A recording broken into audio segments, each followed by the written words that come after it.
Il-Kummissjoni Ewropea se tagħti ma' 49 miljun euro lil Malta bħala parti mill-pjan ta' rkupru u reżiljenza li ġej minn fondi Ewropej. Dan hu t-tielet pagament li l-Kummissjoni qed tagħti lil pajjiżna. Dan tħabbar fi stqarrija mill-Kummissjoni Ewropea fejn tqal li s'issa ingħataw b'kollox 215 miljun euro li jfissru żewġ terz tal-fondi approvati għal Malta.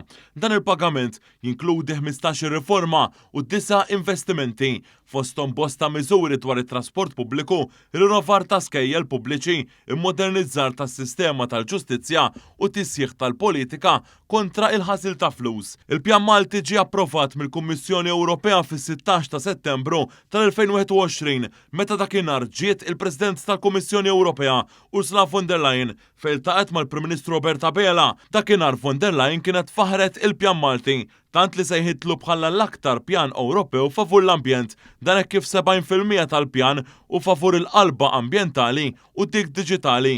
F'Settembru ta' sentejn ilu waqt żjara fl-iskola primarja tan-Nadur, il-President tal-Kummissjoni Ewropea wkoll sejħet l-użu l-pjan ta' rkupru u reżiljenza bħala eċċellenti. Sa dan it-tant il-Ministeru għall-Fondi Ewropej qal li dan iħlas sar wara li Malta wettqet b'suċċess 11 stadju u 13 miri relatati ma' 15 riforma u 9 investimenti.